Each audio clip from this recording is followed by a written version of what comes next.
Dans l'approche de la psychologie contemplative, de la thérapie et de la santé fondamentale, plus précisément, donc, il y a une grande place accordée à la reconnaissance des émotions, à la reconnaissance du fonctionnement de l'esprit, dans sa nature à la fois conditionnée et aussi non conditionnée.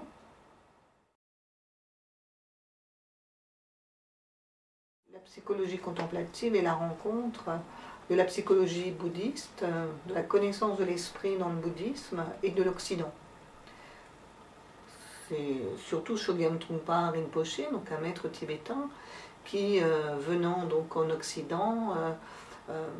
a développé une passerelle déjà entre la connaissance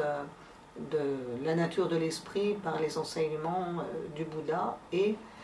la connaissance, lui, qu'il a pu avoir de l'esprit aussi, donc dans ses habitudes névrotiques et dans son fonctionnement ici. Donc au cœur de la psychologie contemplative, et le mot contemplation le désigne en fait, c'est l'observation de la nature de l'esprit. Dans ces expériences à la fois conditionnées et douloureuses, et aussi dans sa nature fondamentale non conditionnée, libérée donc de ses souffrances. La psychologie contemplative, ou cette approche de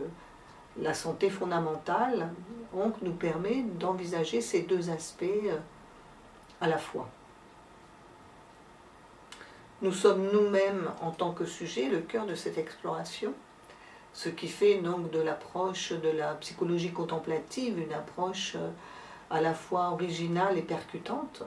puisque l'objet que nous explorons n'est pas extérieur à nous-mêmes, mais il est même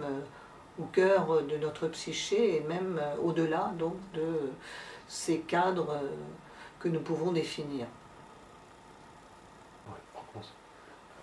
Il y a dans cette approche des apports théoriques qui sont la connaissance de l'esprit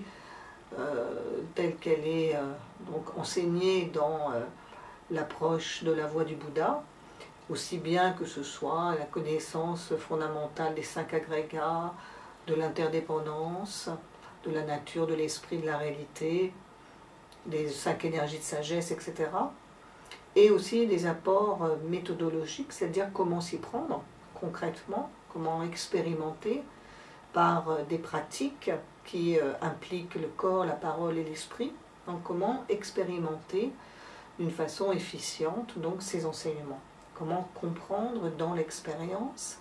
et comment intégrer les effets de cela dans sa vie quotidienne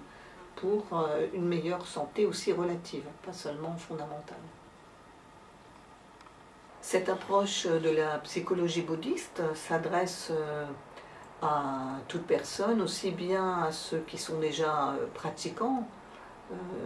de la voie du Bouddha et qui souhaitent un nouvel éclairage,